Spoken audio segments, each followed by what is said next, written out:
ladies and gentlemen, boys and girls. My name is Jeff.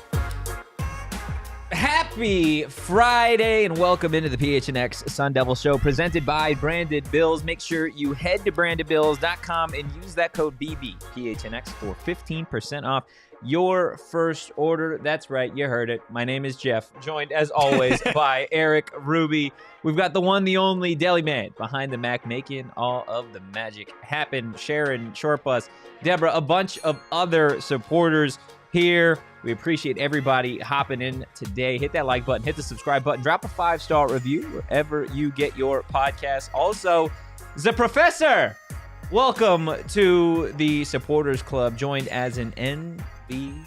Woo!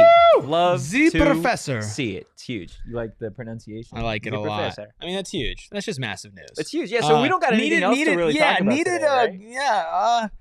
That's about it. Yeah. Great show today. Great show. Great I thought it was awesome. We got to talk about Jeff. Okay. What's the over-under on the amount of times that is played today? 7. 7? I'm taking the over. Yeah, it's already, we're 3. We're already 3 in. Haven't even been here for 5 We're minutes. at 4. At 4? four? Yeah, when you said the Deli Man, it played underneath the sound. Oh. Okay, then maybe 7 was a little too generous. Well, Totri, what's going on, man? yeah. So, As Nate says. Sam Leavitt, Yeah. now unlikely to play in Arizona State's matchup against Utah Saturday night. He was listed as probable on the initial player availability report, which came out on Wednesday. Obviously, last night, in the midst of the Thursday night football game, the latest player availability report came out, and Sam Leavitt listed as doubtful to play. Kenny Dillingham on the radio this morning saying that it would be a mini miracle if Sam Leavitt did, in fact, play against Utah. I believe in miracles. You believe in miracles? Okay, so let's say this. Hypothetically speaking, Correct. Saturday night, Sam Leavitt's like, I'm good to go. Yes. And the doctor goes, you're just good enough to go. Mhm. Right? Clearly, he's not going to be 100% healthy. Yeah. Rainy night, Rice-Eccles Stadium. Who's your starting quarterback? Sam Leavitt or Jeff Sims? Jeff Sims. Yeah, 1,000%. You've got to, I think, obviously, there is each and every week you want your quarterback to be in the game. But Arizona State, as it stands right now, does not have a conference loss. Obviously, knock on wood. This season is still bigger than what you have going this week against Utah. There's still a lot of football to be played here in 2025. Obviously, you got a top 10 team in the country in Texas Tech coming to town tomorrow. You want Sam Leavitt to be as healthy as possible for that game. And I think we'll get into it throughout today's show. This still is a very winnable game for me without Sam Leavitt in the lineup. I would also say that you've still got all of today before that player availability report comes out. You have all day tomorrow, right? Before before kickoff. Now, this is something that Sam Leavitt has reportedly been dealing with since the Baylor game. I will say he has practiced in full the 2 days that media was there. But clearly some sort of setback for him to be listed as probable on Wednesday and then to be listed as doubtful on Thursday. So trending obviously in the wrong direction where you'd want your starting quarterback. But this is kind of the hand that you have to play. Yeah, this is adversity. Yeah. It's kind of crazy. Sam Leavitt was doing backflips while skiing and snowboarding while playing basketball and salsa dancing all at the same time. Yeah. I mean, just super, super irresponsible. No, I mean, listen, it is a little confusing as to what could have happened in the last 24 hours, considering that, Thursdays are not like heavy practice days, right? To go from probable to doubtful, not even questionable but doubtful. That's a pretty big drop, but it's serious. And you do need Sam Leavitt fully healthy for the rest of the season. You risk him out there, especially because it is going to be, if it's not raining, it will probably have just rained, right? Yeah. And Sam Leavitt not fully mobile with how this offensive line has been blocking, and with a change in the offensive line, it's like do potentially change in the offensive line. Do we know if Rice Eccles is real grass? I can look it up. I'll look it up. Either way, you don't want your quarterback, with whatever injury it might be, to be in a situation where injuries are exacerbated, right? Yeah. Like if it's a lower limb injury, he could slip. If it's an upper body injury, somebody else could slip into him or he could fall down and not land the right way. And we've seen that when he plays, right? He had this against Baylor. What was he doing against TCU? He just runs it. He was going full He does force. not care. He doesn't slide. He doesn't do any of those. How did he hurt his ribs last year? Against Utah. Yeah, against Utah. Running and not sliding. The Cam Scadaboo school of running. Yeah. It's turf. So if it's turf, Sam Leavitt, do not play in that football game. It's not worth it, but in the short term, while understanding that there is a bigger picture, it is really tough because this is a good Utah team that was favored with Sam Leavitt, playing. Yeah. And as much as we could possibly hope that Jeff Sims can look a little better than he did against Cincinnati, right? You and I were talking before the show. It is Jeff Sims' second year in the system as well, which is good. The Simstem, which I like.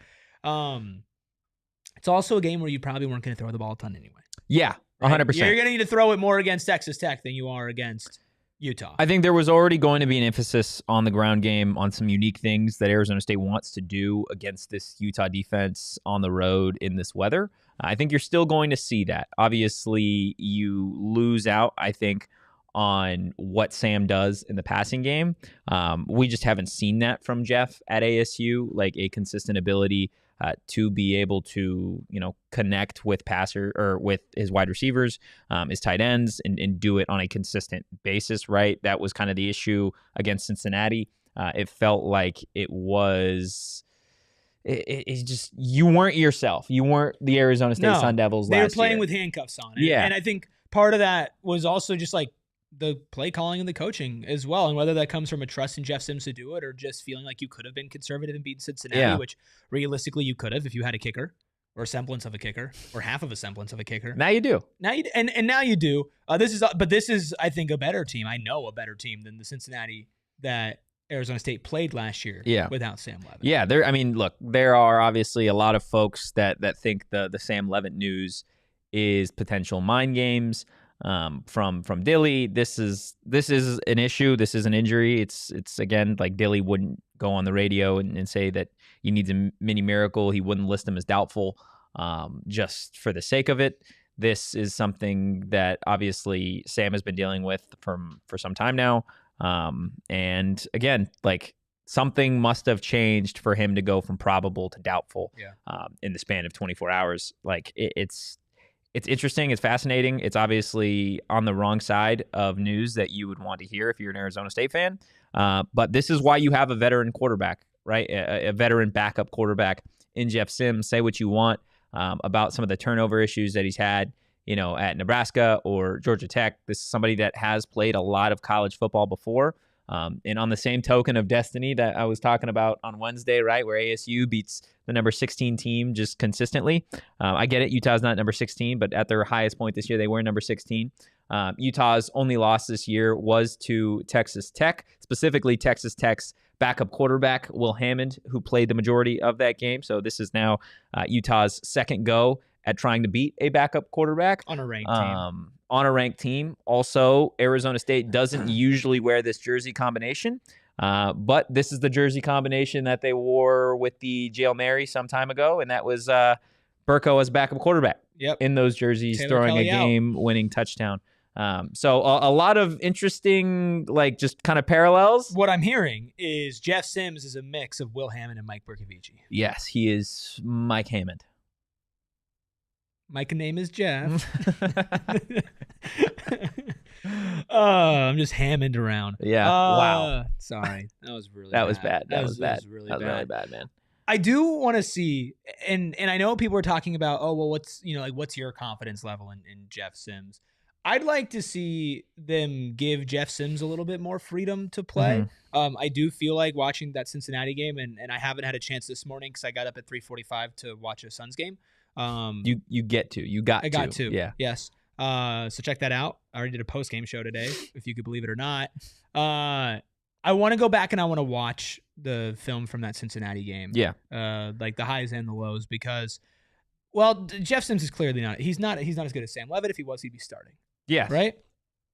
There were some moments where you saw flashes and it kind of felt like they weren't letting him throw the ball as much as maybe he could have. Yeah. And I mean, I don't think you'll see him throw the ball a ton tomorrow. Not a ton, but like I want him to have the freedom to still do some of that, right? I mean, you still have Jordan Tyson. Yeah. Right? Like you still have a good wide receiver and a good receiving core, even if they haven't been utilized properly so far this season. We'll talk to somebody from Pro Football Focus later in this show, and they bring up about the type of, pass protection that Utah plays. And it does lend itself, to Jeff Sims' play style and the fact that they play a lot of man and their backs are turned and Jeff Sims can run. And I just, one of the things that you can't afford, especially with the way this offensive line has been playing in some of its low moments, is the hesitation, right? He's got to go out there and he's got to make quick, fast decisions. Yeah, he's got to be decisive. And I think you got to have some sort of faith in him to be like, just go be you. Right? Go be you. Don't try to be the hero, but don't feel like we can't win the game with you. And, I'm trying not to lose the game. Like, go play. Go be decisive. Yeah. Make good reads. Make good decisions. Second year in the system. Same coordinator. He's an athlete. He's fast. He's 6'4", 220 pounds. The one game that he did start last year, obviously, against Cincinnati. He's a Sunday guy. 14 carries for 53 yards. Also completed 12 of 23 passes for $155. No touchdowns, no INTs in that game. ASU obviously losing to Cincinnati 24-14 in 2024. I think Jeff has taken a step forward, kind of in this system this year. Again, similar to what we were talking about with Sam at the start of the year, getting the benefit of having a returning OC, playing in the system again. I think the same goes for Jeff Sims, obviously to a lesser degree, as he isn't the starting quarterback. He doesn't always get reps with the ones in practice. He gets the occasional reps with the ones in terms of wide receivers, not usually with the offensive line. So this is where it's going to be interesting for me to kind of see his comfortability, especially when we were talking earlier in the week about a potential change at center, right? I think Wade Sharon asked a good question.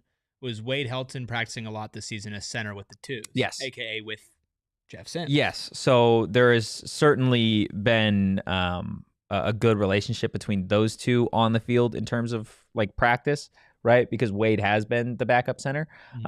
So that I think should lend itself well. Potentially Dilly playing mind games in that way, right? With Wade Helton getting Sam, maybe go some hurt first yourself team. some more so hard. Just maybe doing it in preparation, right? And assuming that maybe there was going to be a chance that Sam couldn't go this week. So I don't think it's a coincidence that Wade Helton was obviously getting some early reps this week with the first team.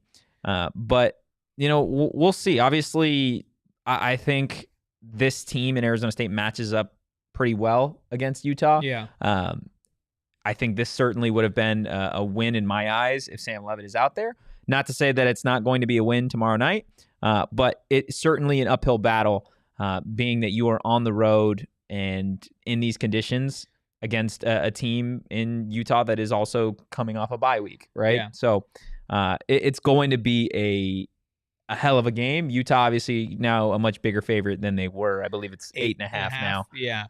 From where it was at 5.5. But you never know. In the rain, conference game, backup quarterback, like crazy things happen. Well, and going back, back, teaser spot. You're teasing it down? No, I'm teasing it up. I'm taking ASU like plus 14.5. Yeah. And you get the hook on 2 touchdowns. Jeff Sims really kind of seems unnecessary. Huh? Seems like a lot of people already teasing Jeff Sims. Seems a little unnecessary to tease the team. You look back at that Cincinnati game, which again, Arizona State barely lost. There's missed field goals. There's a Cam Scadaboo fumble. There's poor execution. His one fumble of the year, by the way. There's poor execution on a couple 4th and shorts. There were a lot of reasons why they lost that game. Somebody in chat said Sam Leavitt played awful, or not Sam Leavitt, Jordan Sims. Jeff Sims played awful that game, and I just quite simply no, he didn't play awful. I don't agree. No. Was he the best quarterback in the world? No. But he played good enough to win you that game. I don't think the reason why they lost that game was Jeff Sims. I think the reason they lost that game was a combination of other things around Jeff Sims, including play calling, a fumble, and missed field goals on the road in Cincinnati for their homecoming game. Did you know that Jordan Tyson had 100 yards in that game? No, actually, Isn't that crazy? I did not remember that. He had 6 for 100. Jeff Sims threw for 155 yards. Like, I really feel like 6 for 108. You can absolutely win this game with Jeff Sims. You just have to set him up the right way. And I think using his legs in a way that this offense has been using its quarterback's legs. It's not like you're going from Sawyer Robertson to Jeff Sims where Sawyer Robertson just doesn't and cannot run. No. Right? This is an offense who's used to their quarterback moving, an offensive line that's used to blocking a quarterback that can move. Yeah. And your offense can boil down to let's throw the ball to Jordan Tyson even if Sam Leavitt is there. Right? And it works because it's Jordan freaking Tyson. I'm very interested to see what the game plan is, the approach now with Jeff Sims. Like you said, you obviously have a dual threat quarterback still in Jeff Sims. So I don't think the offense of game plan is going to change dramatically. Maybe you see less of a vertical emphasis this week. But I think you were going to see less of a vertical emphasis anyways because of the weather in this one. I genuinely believe Arizona State is going to run the ball 50 to 60 times tomorrow, depending on how many plays they have offensively. For me, now that the Jeff Sims potential starting news is in there and Sam Leavitt being out, I think now you immediately, for me, turn to the status of Kyson Brown at running back, because if you are going to tote the rock that much, you're going to need more than just Raleek Brown to carry the football. Yeah, absolutely. I mean, we have Thomas in there, Thomas Bossy. Says, gentlemen, first time joining on YouTube over from Spotify. Thank you. Wow, huge. Says, would you expect to see a game strategy of keeping the ball on the ground or trying to surprise and airing it out? Jeff Sims will throw the ball tomorrow. Let me say that confidently. Jeff Sims is going to throw the ball tomorrow. How much he throws the ball? Do you think he throws less than against Cincinnati? Threw the ball 23 times. I think he throws it less. Yes. How much less? Not much. Maybe like 3 or 4 passes less. But I think I feel like about 20 is right. He had 14 carries in that game. They ran the ball, like, again, you can just kind of look at it. In total, Arizona State ran the ball 40 times in that game, which for me wasn't enough. But it also is kind of based on how that game went, right? Arizona State blinked and it was 10-7, and then all of a sudden they were down 24-7 in that game, and they had to. You have to kind of abandon the game plan at that point, right? You have to air it out. Running the football is not going to get it done. Yeah, you don't want Jeff Sims to be leading your comeback. Arizona State needs to be playing with some sort of a lead, or this game needs to be close for the Sun Devils to want to, or for the Sun Devils to be able to like really go through with the game plan that I believe they want to have, which is running the football, making this a shorter game, and just like you said yesterday or on Wednesday, it's gonna be a gross game regardless, right? Oh, dude, it's just got a whole hell of a lot grosser. The gross meter just went off the charts. You know how many times that West Virginia threw the ball against Utah? How many? 13. 13 times? They had 2 quarterbacks throw 6 and 7 passes respectively. They also got dog walked in that game, right? 48-14 or something like that. Yep. Yeah, bad. It's going to be bad, man. So Kevin Geese in the chat says, Sims will have 150 to 200 yards passing, and BL Boy goes in which direction? Stop it. Glenn saying, did Sam practice today? So there is no practice. It's a travel day, today. I believe they are traveling to Utah today. Normally, even if they were home, it wouldn't be like a traditional Friday practice. Yeah, more meetings, more walkthrough type vibes, which I think, again, like, I'm very interested to see if Sam is still listed as doubtful today. You have so much time in between these games. Sam's a competitor. He's cut from the same cloth that Cam Scattaboo, Jordan Tyson, and Kenny Dillingham are, which is we are competitors. We want to compete in everything. We want to win. I still, despite Sam being listed as doubtful, I think it is going to be very, very, very difficult for Kenny and company. Like, they're going to need a doctor to say, no, you can't play. And I think that's probably what they've been hearing. I don't want him to play. I don't want him to play either. If it's, again, like a lower extremity injury, which we still don't know the exact specifics of it. Lower extremity injury when you are playing in the rain on turf, like that just immediately is a red flag. I mean, you watch videos of him from practice and throwing the ball. It doesn't look like there's anything with his hand. He was practicing in full, right? Right, like, but there was not really any limitations. Those videos of Kenny spraying with water, right? It's not like, ooh, his motion looks weird, or oh, his shoulder or whatever. So it's like, if you're guessing, it would probably be something with the lower body because you're not seeing him on these videos like running around and doing stuff. So it's like, especially if there's going to be extra caution in the rain, like having a hurt wrist or thumb or finger or whatever, like it's not really extra stuff in the rain for a risk with that. Yeah, you know, I think that's fair. But we don't know. They're being very hush hush about it. They are. We've seen some things. Tanner has a question saying, is this an injury that can carry over to next Saturday? I think that is a great question to answer on the other side of our first break. What a great tease. You want a great time? Saturday, if you want to just buckle in for some Jeff Sims ball, make sure you buckle in with Pure Edibles. Pure Edibles are no backup edibles. They are your full-time starter. They're the Heisman of edibles. They're QB1 of edibles because they're not covered in sugar like all their other competitors, but they do taste good because Pure is a full-fledged candy company offering gummies, kicks, which is their version of Starburst, chews, and hard candies alike. The best part is they list everything clearly on the tin, whether it's relaxing, sleeping, uplifting, balancing, simsing. My name is Jeffing. They have it all out there on the packaging. CBN, CBG, CBD combined with marijuana-derived THC. Plus, they have a new collab with Mother Road, so you can try a new Tower Station IPA. It's all in one with a THC twist. Tower Station, actually my favorite IPA, and then they just added weed to it. That's sick. Go find yourself some Pure Edibles products from one of the over 130 dispensaries across Arizona.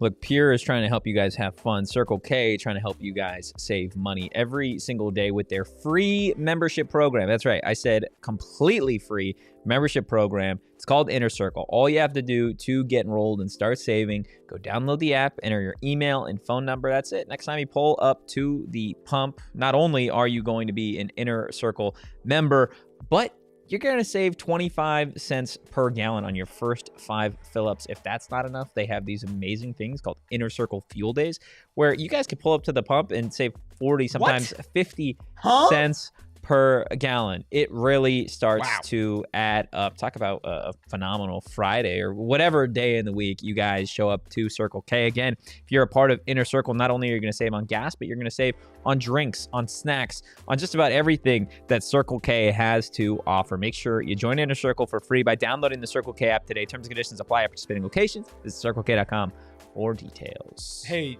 so injury that can carry over into next Saturday. First, do you want to talk about next Friday? Yeah, next Friday, we are going to be doing a live show at 5:30 at the Tempe Marketplace location of Rally House. Again, Friday, October 17th. 5:30 is when the show is going to start in Rubis. We're giving away some things. Dude, 5 $50 Rally House gift cards. And 1 voucher to Tickle Totri. Tickle Totri? Oh, never mind. No, sorry, that was scrapped. I forgot. Yeah, we scrapped that idea. It's for the next one. It's for the next. We're actually giving that away on the post-game show. Next. Tempe Marketplace Rally House location has so much great ASU gear. All the Rally House locations have great ASU gear, but the Tempe Marketplace one is just insane. I remember walking in there for the first time before we even sniffed a partnership with them. It was like, this place rocks. Yeah. So come check it out. We'll be there before the show. So before 5:30, come say hi, hang out afterwards. Come say hi. We want to meet all of you. We want to see all of you. Totri, yes, he will sign your forehead if you really want him to. Just don't tickle me, bro. And listen, come win a $50 gift card. You can get some really cool stuff for that Texas Tech game, especially if you're going the next day. Refresh on some game day gear. I mean, they got walls of stuff. Dude, it's insane. Walls of gear. I'm insane. super amped to just spend a bunch of money there. Honestly. Yeah, I'm stealing something. Yeah. I've said that multiple times. Yeah. I'm just kidding. I would never do that to Rally House. Let's talk about probably the reason why they're being extra cautious with Sam this week. So Kenny says this is an injury sustained Baylor. How many weeks ago now? 3 weeks. Okay. So it's 3 weeks ago. Played through TCU, had a bye week. Now going into this week, and it's, that is the type of injury that if you don't take care of is absolutely going to be there 1 week later. Yeah. Tanner, again, your question, is this an injury that can carry over to next Saturday? Absolutely. This is certainly an injury that could be lingering. Any time that it has to do with what is anticipated or expected as a lower body injury, then yes, that can certainly carry over. We will see. I think, again, in terms of rest, he had the entire bye week. He did practice this week in full again. Not really too many limitations. So if he does take Saturday off, then you have Saturday. In theory, you'd have Thursday off, Friday off, Saturday off, Sunday off, Monday off before you get back to practice on Tuesday. So off of a bye week. And no game. Yeah. Right. So he would have gone at that point. Then it would be 3 weeks since he played a football. If he does not play tomorrow, which again, that is the expectation. Sam Leavitt is not expected to play, listed as doubtful on the player availability report from the Big 12. My expectation would be if he's not playing tomorrow, he will play next Saturday against Texas Tech. Yeah. Again, he's a competitor. Obviously, you never want this to be the situation with your starting quarterback. Like Shorpa says, would be dumb to risk him, especially with the weather and the turf that you have at Rice Eccles. You don't have a conference loss, and you play the number 10 or top 10 team in the country next week, especially if they win this week. Yeah, I mean, if you're picking and choosing, right, which I'm not saying that Kenny and the staff are doing, I think they are doing honestly a good job probably keeping Sam from himself here. Because again, if it was up to Sam Leavitt, I think Sam would play in this game. Yeah. But you've got to look out long term for your guy, and there's still a lot of football to be played in 2025. I don't want to spend the entire show on Sam Leavitt, this or that. I'm happy to answer any questions that you guys have still about Sam Leavitt in the chat. But I do want to kind of push the narrative forward on this game, because regardless of Sam being out there or not on Saturday night, this game is going to be played. And number 21 Arizona State, number 21 Arizona State does still have a chance to win this game. Absolutely. In my mind. When does the Big 12 say, okay, we have to play it tomorrow? If there's rain, they'll kick off anytime before 11. If there's lightning. Like, when did the U of A game kick off? That week 1? Like, it was before 11. It was before 11. Was it? What? I mean, what? It's in Salt Lake, yeah? Yeah. I looked at the weather. It's going to rain. Well, I know it's going to rain. I know it's going to rain. I'm more so looking at like... It's thunderstorms that would make it be postponed. I don't see anything. But if there are thunderstorms, maybe hey, guys, have we thought about maybe doing like a rain dance? Like a thunderstorm dance? We want it to rain? No, do you not want football tomorrow? He's not going to play if it's on Sunday. Are you sure? Yes. So he's not playing Saturday night at 7:15. He's not playing Sunday morning. They also wouldn't play the game 10. Sunday. They would not play the game Sunday. They would reschedule it to the next bye week. Which would suck. Assuming Utah doesn't have a game that week as well. Right, that would be. There are certain things that go into it. They would push it because there's an open week before the Big 12 championship. Oh my God, could you imagine if they push it and then it's like to get in the Big 12 championship? Rain, obviously, Big Daddy Yormark pulling the string. The game tomorrow is expected to kick off obviously at 7:15 local time here. Yeah. Correct. So tomorrow it is. You got literally a chance of rain all day tomorrow. Yeah. With the highest chance of rain at 7 p.m. So 15 minutes before kickoff. The rain chances are expected to be that high all the way until 9, with still a 35% chance of rain at 10 and a 25% chance of rain at 11. But no. Again, the lightning in the lightning, they'll play if there's thunder. They won't play if there's lightning. Totri. Yeah. Look, lightning and thunder are not the same thing, man. Totri. I'm just throwing that out there. Yes, they are. Thunder's a noise. Okay. From lightning. I'm not doing this. Totri. I'm not doing this. No, we're doing this. Totri, you and me, buddy. I'm not doing this. He knows. He knows he messed up, but he's going to double down like he didn't say something that was wrong, but he did. Chat, get him. What do you want from me? Sick him. Can there be lightning without thunder? Or can there be thunder without lightning? No. Is that the question? Totri. Thunder is from this dude is a professor. Totri. I don't teach meteorology, bro. I don't know what you want from me. Bro. Dude, stop. No, you can't be serious right now. I'm not talking about this anymore, man. Where the hell does where did you think thunder came from? It's God's farts, man. Okay, fair. God's farts. Somebody commented earlier, we need Jesus from the whatever game, and I thought he said we need Jesus from that game, and I was like, Jesus was at that game? Dude, kind of. We don't need Jesus. We got Jeff Sims.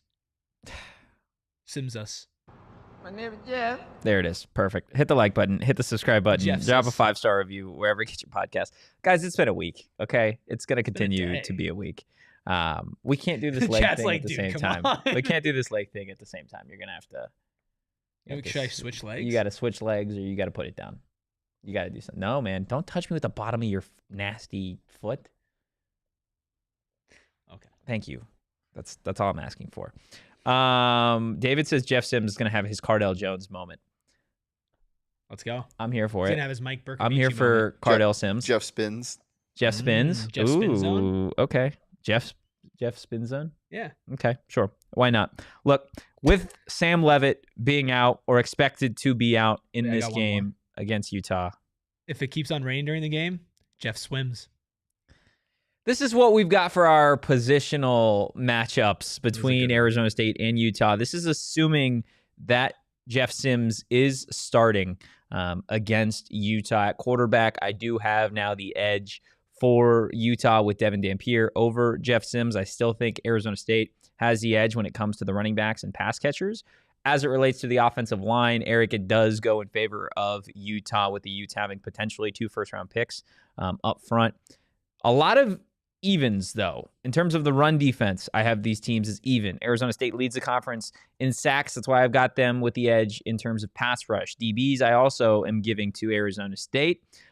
Special teams, I think, is even. Coaching, I think, is even. This is a pretty even matchup, all things considered, despite Sam Leavitt not playing in this game, Erik. They can win this game. The defense is going to have a pretty incredible showing, but I think they have a better defense than Utah. Yeah. Right? Devon Dampier is a good quarterback. He's not a all-time great quarterback, right? He is probably the worst Big 12 quarterback they've played so far. Yes. Hoover, Robertson, Dampier. So he's the worst quarterback this defense has played so far, and this defense has done a really, really, really He's also good a different job. kind of quarterback. He's a different kind of quarterback for sure. But I think the way that ASU plays defense also really lends itself. Like I think they have got good spies and good guys at stopping a running quarterback. Although I guess there have been some pretty big plays from quarterbacks running this year, especially against Mississippi State. Yeah. But I do think that this defense is well equipped to handle a Utah team. Man, this is going to be such a gross game. I think you're confusing gross for good. I think it's going to be a good game. I think gross football can be good football. I think this is going to be a much tighter game than people think. I think people now think that this is going to be a Utah runaway game.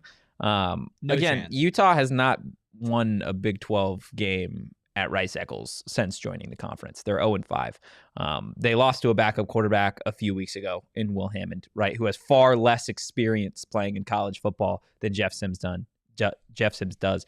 He's got far less athleticism than Jeff Sims does. Let's be honest. He has far less weapons offensively than Jeff Sims now has at his disposal this week with Jordan Tyson, Chamon Metayer, your guy, Malik McClain, my guy, the returner, Jalen Moss, Raleek Brown. Like, there is still a lot to love about this Arizona State offense.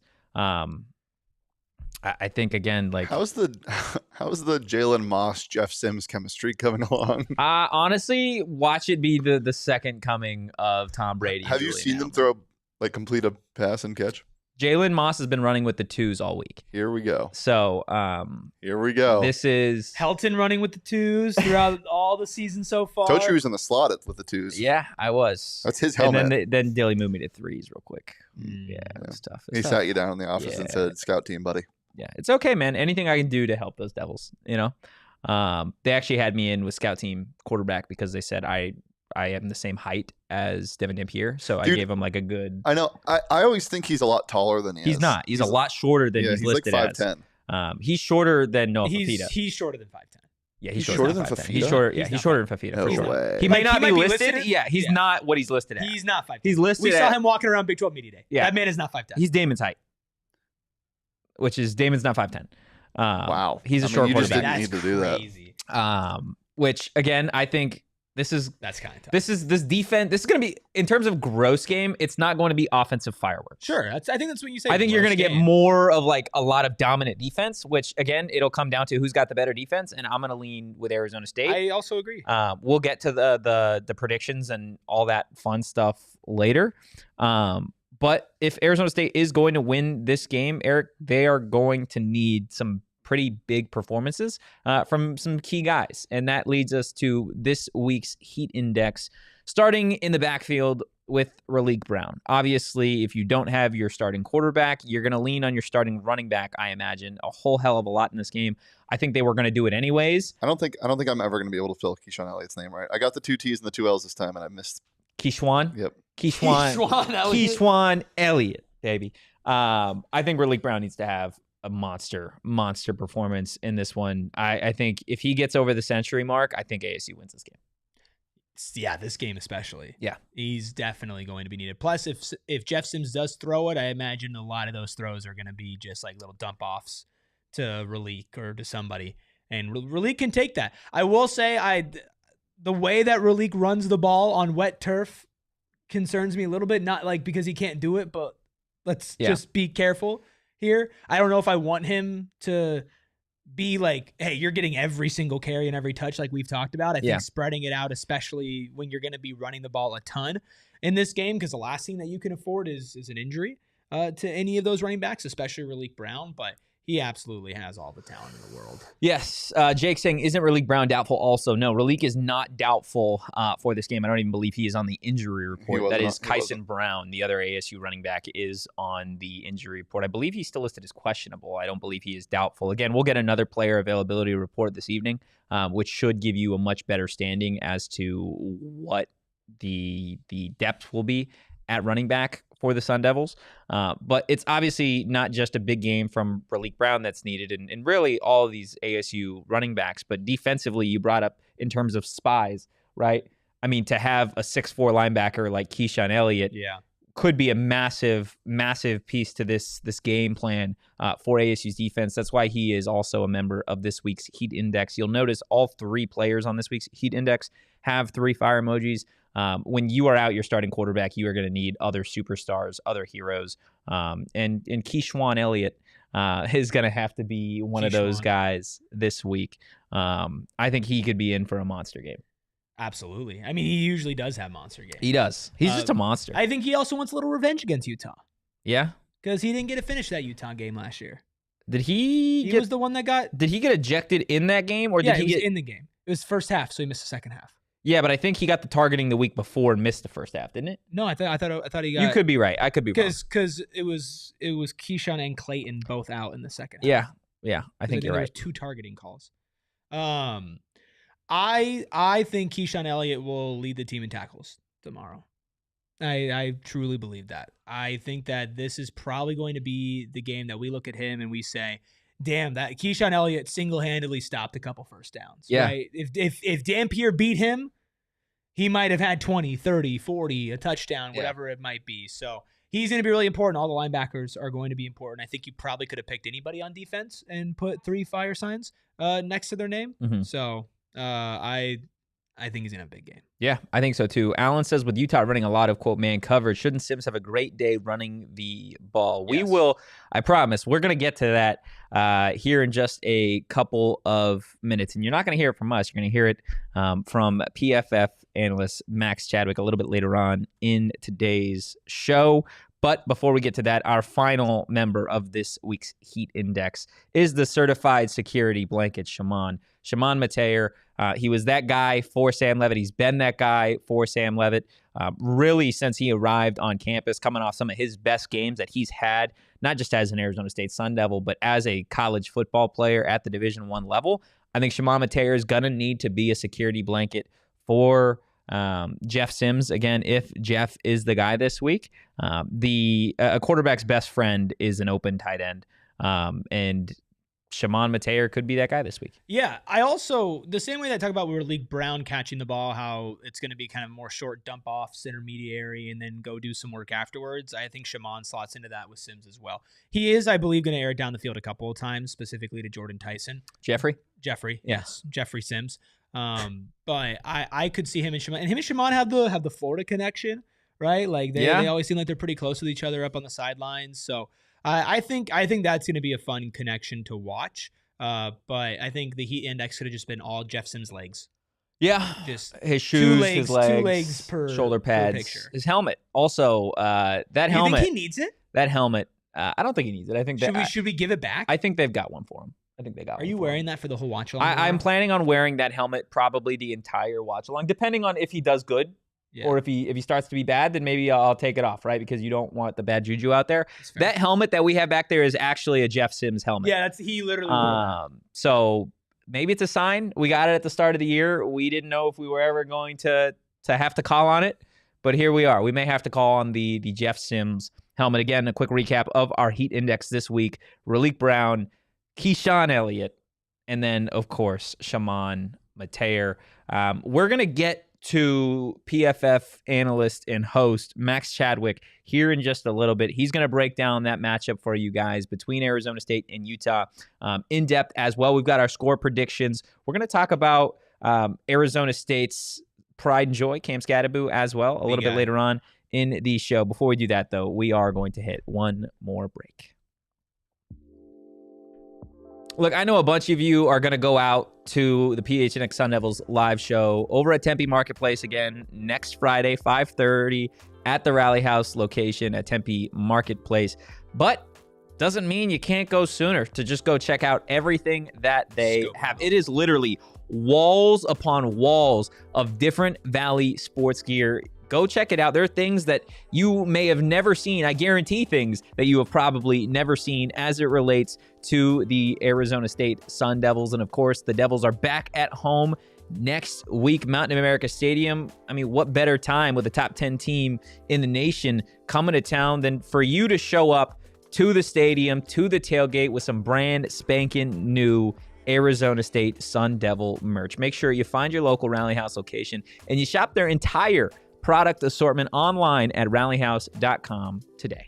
Super excited every time that I go to Gila River Resorts and Casinos, whether it's for one of our watch parties at PHNX, usually a Wild Horse Pass, or just a nice little staycation over the weekend, or maybe hitting the state-of-the-art gaming floor, grabbing a nice bite to eat. The thing is, I can always be myself at Gila River Resorts Casinos. That's the most important thing. Yeah. I want ASU to let Jeff Sims be himself tomorrow night. Jeffrey. That is how they win the game. And how you win is by being yourself at Gila River Resorts and Casinos. Wild Horse Pass, Lone Butte, Vequiva, Santan Mountain. They've all set the bar so high, yet they constantly pass it time after time again. An unprecedented level after time of entertainment and excitement that you won't find anywhere else in the desert. Go big and go home a winner, from upscale to approachable, from casual to classy, from bar to bar none. Their selection of dining options are always in good taste. But once again, you do you at Gila River Resorts and Casinos. Visit playatgila.com for more details. Hit the like button, hit the subscribe button. We got nearly 80 of you guys in here and not nearly enough likes. Come on, hit that like button. Again, if you're listening on audio, drop a 5-star review wherever you get your podcasts. Short Bus with a very interesting point here, Shane.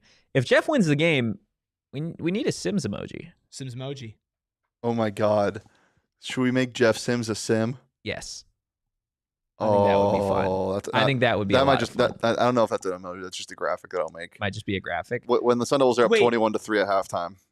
Jeff Sims cooking in Sims. If he's doing really good, he's cooking.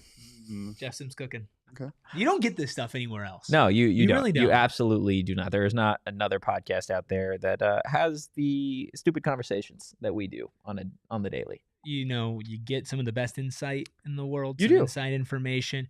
You also get Jeff Swims.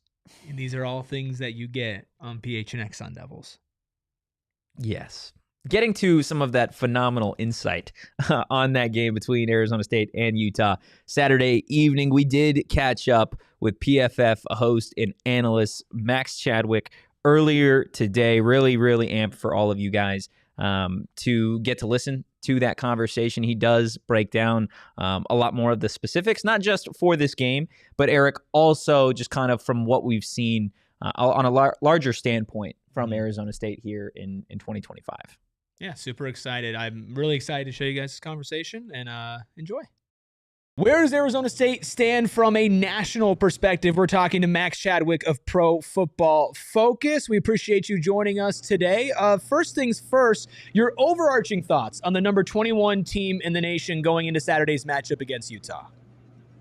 Yeah, I think it's been pretty much what we expected for the most part for Arizona State, if not a little disappointing this year. Obviously losing to Mississippi State earlier on in the year, who's actually been a really good team so far, I thought, this year too. But I've been, what do I expected so far from Arizona State? They're relying on Sam Leavitt a lot as a passer. They're relying on Jordan Tyson a lot as a receiver, which is kind of to be expected. Hopefully with Jalen Moss coming back this week will be better, but obviously Sam Leavitt most likely being out for tomorrow night's game is pretty brutal for the Sun Devils there. But yeah, I think it's mostly what I expected, if not a little disappointing so far for ASU. Looking specifically at ASU's top weapon, obviously a guy in wide receiver, Jordan Tyson. Max is somebody who is just a sicko when it comes to college football. I want to know what you've seen from Tyson and how it stacks up with some of the other great college football wide receivers in 2025. Yeah, I had him as my number one receiver in the draft going into the year, and that hasn't really changed. I know Mekhi Lemon from USC is also a phenomenal player, but I think Tyson's game might just translate a little bit better to the NFL. I mean, he is exactly what you want at the position right now. I mean, you're looking at the top, receivers in the NFL right now currently. You're looking at guys like Puka Nacua and Jackson Smith and Jigba, and the way they win is very similar to the way Jordan Tyson wins. It's not only you don't need a guy to be 6'4", 6'5", and run to 4.4 like Calvin Johnson and Julio Jones anymore. You could win at the position in a multitude of ways, and Jordan Tyson just knows how to get open. He's really good after the catch. He's gotten a lot better in contested opportunities this year too. So he is just an all-around incredible talent. And I think right now it is a weaker draft, I would say, in 2026. But I would say right now this guy's probably a top 5 prospect in next year's draft. And he has been incredible this year, and he's been one of the best receivers in college football. Is there anything in his game that you feel like he could improve on a little bit more to even boost that stock? It's tough because he really has been all around incredible this year. I think just, continuing to play with play strength, getting off of press coverage. He's done a good enough job at that, obviously, this year. He's been an incredible route runner for them. But I think, sometimes in press coverage, he struggles to get off it a little bit. But, other than that, this guy, like I said, he's really improved in every area. And he's gone from good to great in a lot of areas, too. So he's an all-around and fantastic talent. I think that's why he's right now going to be at least a top 10 pick in the NFL draft, if not higher. Earlier this year, you deemed him and Sam Leavitt the best quarterback wide receiver duo in the country. Is that something that you're still believing going into this weekend where Sam Leavitt might not be playing? If it's Jeff Sims, I definitely wouldn't think it's the best quarterback receiver connection in college football. I do like Jeff Sims. I think he's just you wait, Max. Just you wait. Hashtag we believe. Hashtag Sunday guy. Exactly. I think the best one this year might be the one you see in Columbus right now, and you could say either of them between Julian Sayin and Carnell Tate, or Julian Sayin, of course, Jeremiah Smith, too. They've been incredible this year. Levitt's been a little bit up and down this year, but he's been better as of late. Still playing hero ball a little bit too much, though, in my opinion, but it is certainly still absolutely one of the best connections that we have in the sport. Tyson's obviously been a monster for the Sun Devils, not just in 2025, but 2024 as well. So it's not really a surprise for anybody here locally that the guy going up against him every single day in practice, and Keith Abney, is also having a really, really good season. What have you seen from Arizona State's CB1 this season? Yeah, he's been great. He's another guy that I think probably could be a second-round pick maybe in the NFL draft this year, too. He's been a really, really good player for them. He's a guy that I liked going into the year. And you're right, going against Jordan Tyson in practice every day probably made him a lot better because he's playing really well right now. And I think he's been one of the better corners we've had in college football. And yeah, I can see this guy being a top 50 pick like Jordan Tyson in this year's draft too. I know we just went over to defense. I kind of want to pull back. We can maybe go back and forth and back and forth because as my wonderful co-host Anthony Totri has deemed it, it's not twins on the Arizona State offense with Sam Leavitt and Jordan Tyson. It's triplets with Raleek Brown. Obviously a great pedigree for Raleek, but we haven't seen him really do this at a level like this at all in college football. How are you feeling about him now going into the season and maybe potentially his draft stock? Yeah, he's been really good, and that was one of the concerns I had for Arizona State going into the year was, okay, how are you going to replace Cam Scadaboo, who of course is now dominating at the NFL level too. And I liked Kanye Udo, the transfer from Army. I thought he would be the top guy for them, but really, it has been Raleek Brown so far, and I think he's becoming a draftable prospect right now, which is not what I expected for him going into the year. So yeah, look, Raleek Brown's had a really good year so far, and he hasn't completely replaced Cam Scadaboo. I don't know if anyone in our lifetime will ever replace Cam Scadaboo at Arizona State, but Raleek Brown's done a really good job of making sure that offense is not one-dimensional with Sam Leavitt and Jordan Tyson. Kind of looking a little bit more at this game tomorrow against Utah. Obviously on the road, expected to be without Sam Leavitt. How do you figure Arizona State wins this game? Because you're somebody I know you put together a parlay, I believe, just the other day, and you had Arizona State upsetting Utah, number 21 ASU, upsetting an unranked Utah team. How do they still do that without QB1? So I'll say right now, that's actually our chat parlay of the week. So what we do is, we have our upset parlays, the three of us on the show, and then all the people in our live chat throw in their upset picks. And actually, we have a ton of Arizona State fans that watch us. So one of them wanted to throw in Arizona State, so we had to put it as part of the parlay. I actually picked Utah to win the game, but I do think Arizona State's got a shot. The problem is now with Sam Leavitt out, it's really tough. Now, here's what I'll say for Arizona State tomorrow. Utah plays man coverage, I believe, at the highest rate in college football, at about 60%. Now, that could be an issue without your star quarterback in Sam Leavitt, and now you have Jeff Sims back there who's got to make tight window throws. But the thing with man coverage, too, that you got to know is defenders' backs are turned to the quarterback. And that could be a big issue for Utah in this game. It was Sam Leavitt out there as a great runner, but also Jeff Sims can get out there and run too. So if your backs are turned to Jeff Sims, he can get out there and get first downs with his legs if he needs to. But I am worried about him as a passer in this game. Now, it is great that they got Jalen Moss back from injury because I think he will be the number 2 receiver that they've really been lacking in that offense this year behind Jordan Tyson. So it's great that he's coming back this week. Obviously, you have Jordan Tyson there too that can help out Jeff Sims. But against Utah's man coverage, again, they play man coverage 60% of the time, which is an incredibly, incredibly high rate in college football. I think, Jeff Sims as a runner might be the key for Arizona State's offense to have any sort of success against the Utah Utes. I think Utah is such an interesting team this year. I think the Big 12 in general is fascinating with some of these teams that have risen to the top and a couple other ones that are surprises. Where do you see them slotting in when it comes to contention for the Big 12 championship? Like, what group of teams would you place them in?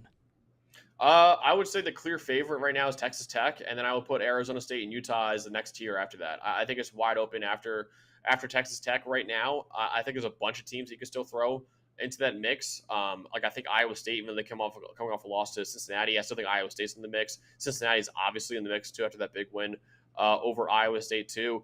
I mean, there's a bunch of teams. BYU obviously has had a great start to their year. They're undefeated so far. Big game tomorrow against Arizona. Speaking of Arizona, they're in that mix too. TCU's still in the mix. It's wide open, but I would say right now Texas Tech's the favorite, and then the next tier of teams, I would put Arizona State and Utah in that second tier right now. In terms of the entirety of this conference, I think you could believe in Utah, you could believe in Texas Tech, you could believe in Arizona State. Me personally, I have not been a believer in BYU pretty much from the jump. From your perspective, you were a little late in throwing them in the contenders category. I want to know what you think of the BYU Cougars this year. I think they've done a good job of getting through what they've needed to get through so far. They have not played a very hard schedule at all. Actually, according to our power rankings, it's the 93rd hardest schedule in the country so far that they've played. It gets a lot harder. Now they have the 22nd hardest schedule remaining in the country, according to our power rankings, too. So obviously it starts tomorrow against Arizona. I mean, the best team they've played this year is a now 3-3 East Carolina team. Everyone else, I believe, is below 500 this year, too. BYU's played. So they've done a good job getting through it because Bear Bachmeier, their quarterback, is a true freshman. Whenever you have a true freshman, I don't care how easy your schedule is, going 5-0 is a really great start for a true freshman quarterback. Big game tomorrow at Arizona, a 4-1 team right now, a pretty good team in the Big 12. That's their first, I think, major test they've had this year. And I know they've played Colorado on the road. That was a big win for them. And East Carolina is no pushover. But I do think tomorrow against Arizona, that's the first major test for BYU this year. And we'll see just what BYU is made of because I think their entire roster is incredibly talented. The one question I still have, and Bear Bachmeier's played great so far, but I want to see him play in like a big game like this. Tomorrow will tell us a lot, I think, about BYU this year. Wrapping things up here with Max Chadwick over at Pro Football Focus. You can follow him at CFB Max Chadwick.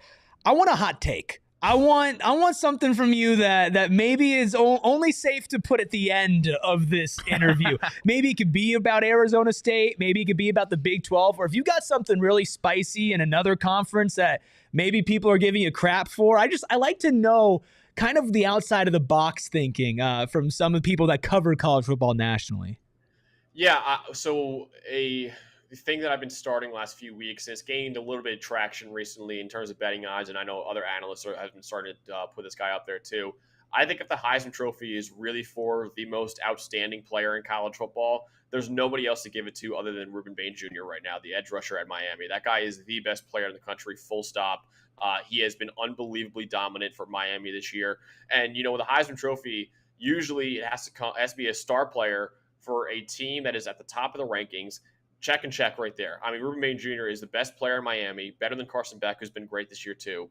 But Ruben Bain Jr. is one of the biggest reasons why Miami is this good this year. The reason why Miami is this good this year is their trenches, offensive line and defensive line, and Ruben Bain Jr. is a star of their trenches this year. And they played a legitimate schedule, so far. I think Miami right now has the best resume in college football, beating teams like Notre Dame and Florida State, and USF's a good team, and Florida too.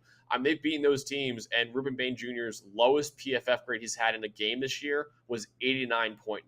So he's been at a 90 or above in basically every single game this year. He is easily the best player in the country. I know the Heisman Trophy will probably never, ever go to a defensive end, but if it really is for the most outstanding player in the country, that's absolutely Ruben Bain Jr. right now. You asked for. I love that for take. A spicy hot take. I absolutely love it. That was good. Max, for those who don't know what you do and how you guys do it over at PFF, especially for the college football scene, where can they find you? And especially, you said you have a lot of Arizona State fans. You talking ASU a ton? Oh, a lot. Yeah, we did an ASU Utah preview. That was before the Leavitt news, unfortunately, so we kind of went into that thinking Leavitt would play, but still check out that video because a lot of it still applies. And yeah, we're doing a lot of ASU content this year because they're obviously in the running for the Big 12, and we're going to cover the Big 12 as much as we can the entire year. It's on the PFF College Football Show. It's on YouTube, anywhere you get your podcast too. We're going live every Sunday morning at 9 a.m. Eastern Time, breaking down the biggest games, releasing the grades for all the biggest games, and then every Tuesday at 1 p.m. Eastern Time, we're previewing all the biggest games in college football for the week too. Awesome. Max Chadwick, football analyst for Pro Football Focus. Thanks for joining PHNX Sun Devils. Thanks, guys. Really, really great stuff from Max. Anything specifically that stood out to you before we get into our predictions?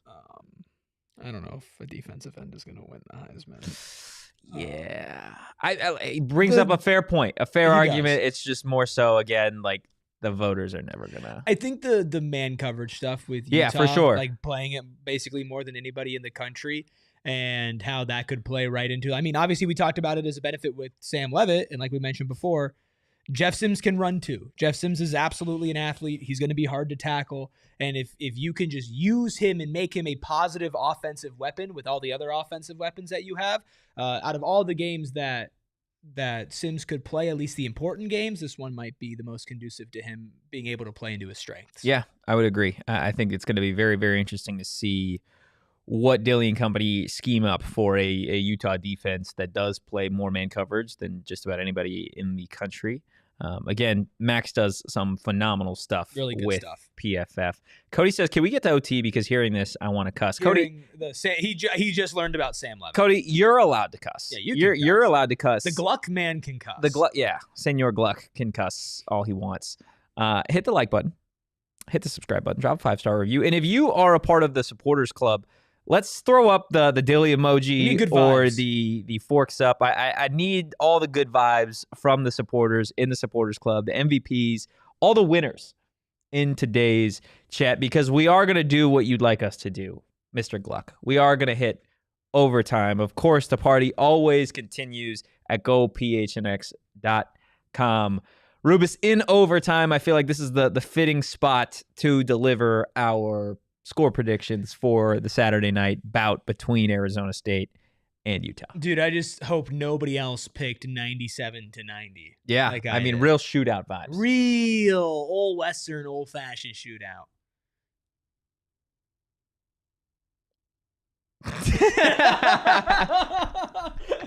Let's do it. Let's get to score. What do you got, Rubus? What do you got? Oh, let's get gross. 17-14. Jesus Gomez. Whoa. Jesus Gomez. Have yourself That was something. 17-14, Do you Rubus. need me to? Jesus I've been up oh my God, I've been up for so long. 17-14. Walk-off field goal. Another walk-off 3 field straight goal. Big 12 games. 3 straight walk-off field goals Please, for Jesus no. Gomez. I don't need it. We do need it. No, I do need it. Just a W. Just a W. Normal he has a W. Normal W. I have a W. Normal W. W. 21. Jesus Gomez is going to walk on water in a rainy field at Rice Eccles Throw in Stadium. your score predictions in the chat. Let us know what you think. Rubus has a one-score game. I also have a one-score game here, 21-20. I think Arizona State wins this game because I think Utah misses an extra point at some point in this game. Wow. Yes, they, I got 21-20, 3 touchdowns for the Devils. I think Utah scores 3 touchdowns as well, but misses an extra point. Utah, one of the few teams in this conference that has missed an extra point so far this season. So bad weather, weird environment, weird things happening on a Saturday night Big 12 game. If they win 27-24, like the chat's saying, for That'd be so funny. 3rd time in a row. I'll take it. Hey, you know what? I don't care. Win as long as they 1-0. win. I don't care. Just win. 1-0 would be it. I'll give you $1,000 if they win 1-0 is legitimately impossible. You never know. No, I mean, we do. It's impossible. There's nothing that can garner you a point. Yeah, there is. What can garner you a single point? If you have a safety on a 2-point conversion. That's the only way you can get a single point. But you can't just win 1-0. It would have to be 6-1 or something. No, is it not 2 points? No. If you get a safety on a 2-point conversion. Yeah, it's a 1 point. So they would have to run all the way back. There's 2 scenarios. Get tackled. There's 2 scenarios. You can either do that or you can throw a pick in the end zone and the defender can run back into the end zone after they get out of the end zone. And then safety. Strange. Yeah. Well, where were you when Totri found out there was you a also 1 point can't get a football? 2-point conversion if you don't score, right? A touchdown. Yeah, that's what I'm saying. So yeah, that's why I said 1-0 is impossible. They're winning but 8-6. But 6-1 is possible. Sure, man. Why not? Anything else before we get out of here? Obviously, a jam-packed. Oh yes, we do. Yes, the Deli Man. I want to give my score predictions. Please give your score predictions. Sun Devils 27-24. Sun Devils win a just slop fest made Slop with a P, right? double P. Double P. Slop. Yeah. Yeah. Slop. Fest. Yeah. 28-20. 28 4 to 20. touchdowns. Wow. No Gomez needed. How do they? No Gomez. Don't needed. need Jesus. Not in Utah, man. So how does how does Arizona State get 28 points? I know 4 touchdowns. Who is responsible? I think it's actually a balanced pass run attack. Really? Yeah, because I don't think you can go into a game against a guy as smart as Whittingham with a one-dimensional offense. I know you want to protect Jeff Sims, but you let the dog eat a little bit. Dude, I need Jeff Sims to eat. I believe. But I'm not talking like post routes and deep crossers. I'm just little num-nums. Play some backyard little football. Num-nums. 5-yard ins, 6-yard outs. Is that what it is on the play sheet? Num-nums? Yep. Num-nums on 2? 9-ball to Jordan Tyson. Num-nums. Num-nums. What's the hand motion for? Is it just? It's just num-nums. Num-nums. Oh, it's that? Mhm. Oh, I like it's this. It's to the helmet. I don't like I could get on board with that. Let's see. 19-14. This is probably what's going to happen. 19-14 is Sharon, gross. I see Sharon, a lot of I'm in. ASU winning, man. A lot of ASU winning. Pizza Pies with the best comment. 100% chance of rain in Utah. Not true. Not 100% chance of rain in Utah. on, Pizza Pies. But a great Idiot. YouTube name for despite it. Pizza Pies is a phenomenal YouTube name. Yes, we need to talk about the Sweet Prince himself. Can you just go hit your head against the wall? Cam Scadaboo. I mean, Let's go. our sweet boy. You sank down again in your chair. I did do that. God, Shane at the start of every show is like, "Are you going to sit like this?" And I say yes, and then by the end of the show, I am. Yeah. I am here. Yeah. The Sweet Prince himself scored 3 touchdowns on the defending Super Bowl champs in prime time. He's the nation's running back. He's America's running back. He's the Giants' running back, but he will always be Arizona State's running back, Rubus. That's why he threw up the forks up in the postgame. Facts. He is incredible.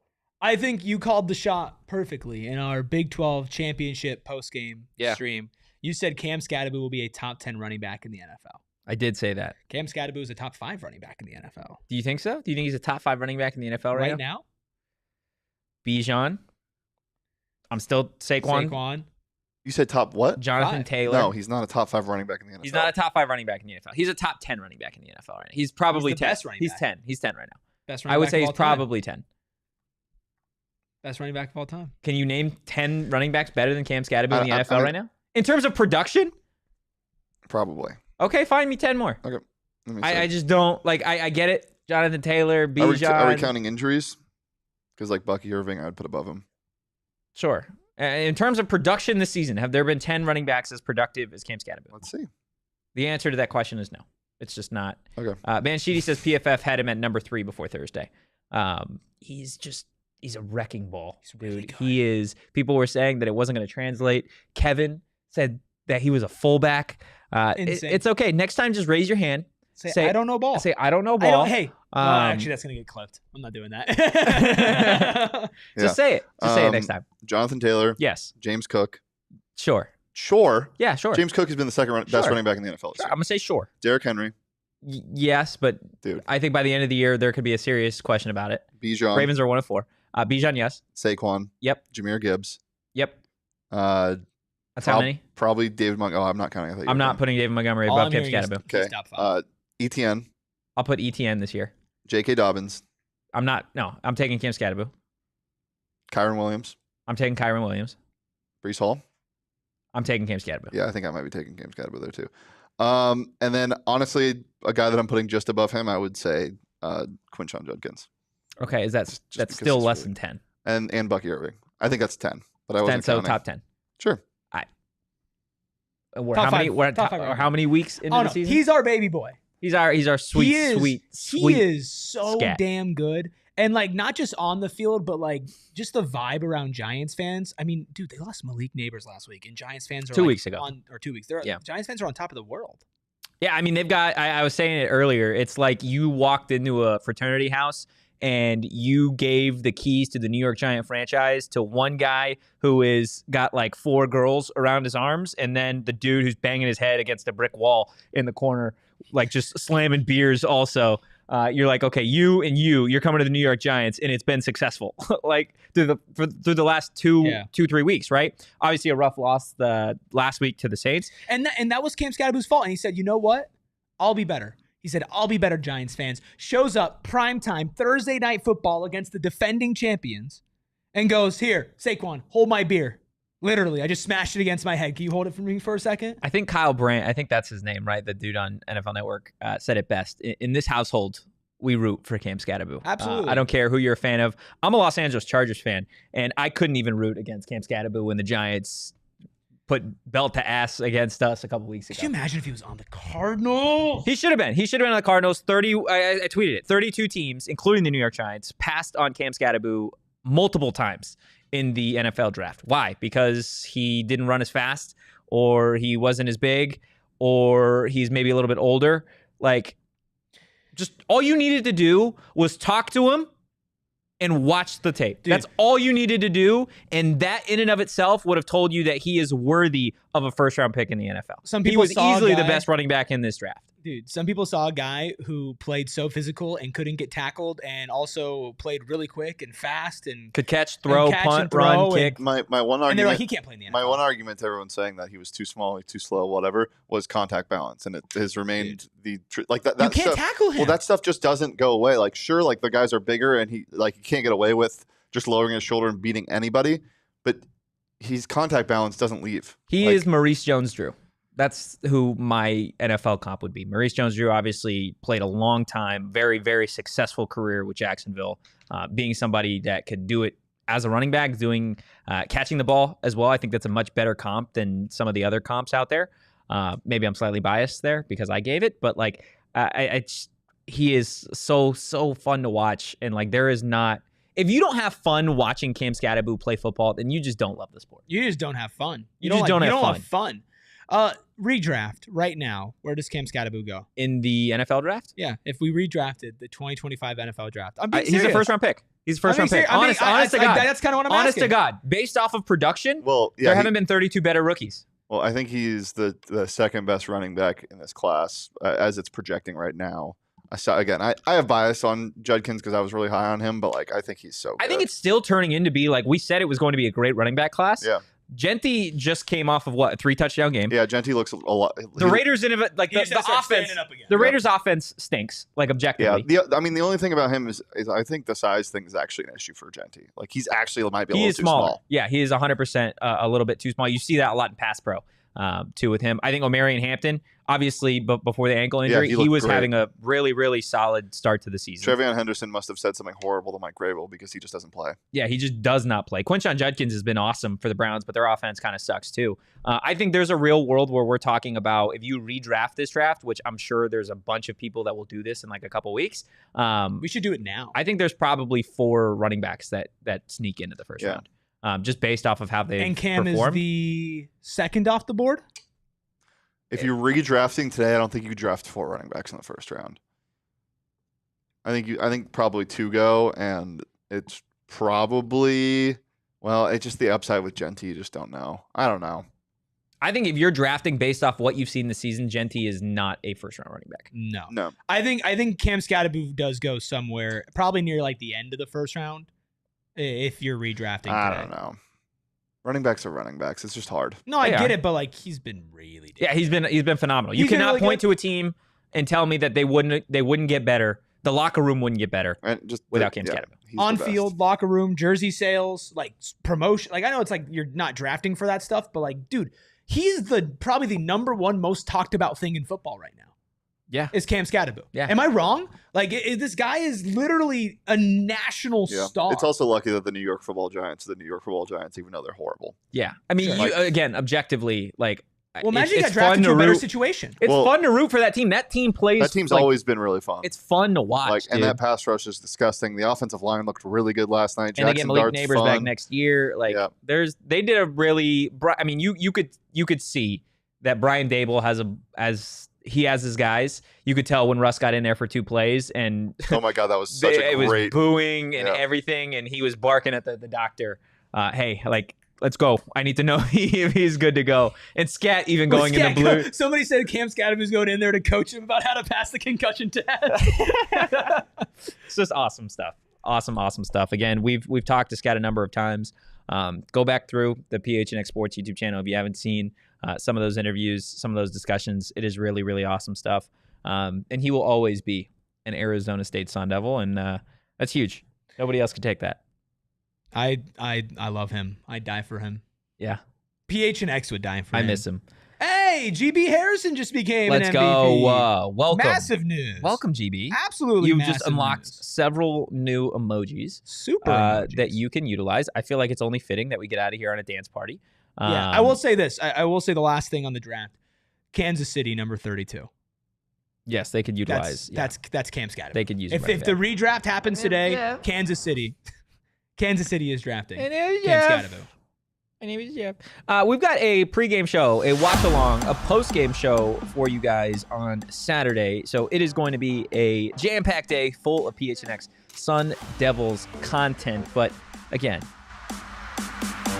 it's time to welcome the one, the only JB Harrison to the Supporters Club. We appreciate you, GB. My bad. We appreciate everybody in the chat that is a supporter that listened or watched live or is doing it after the fact. And again, big game tomorrow night. Rice Eccles, number 21, Arizona State taking on Utah. That's right. It is Jeff Sims Day, ladies and gentlemen. We'll see you on Saturday. If you enjoyed today's content, give the show a follow at PHNX_Sun Devils. You can follow me at Anthony Totri. You can follow that guy right there. That is Senor Rubis at Erik Ruby. It's Erik with a K. You can follow the Deli Man at Shane Deef. My name is Jeff. As always. And we will see you guys on Saturday. In the meantime, go Devils. And peace. We all silly like the mayor.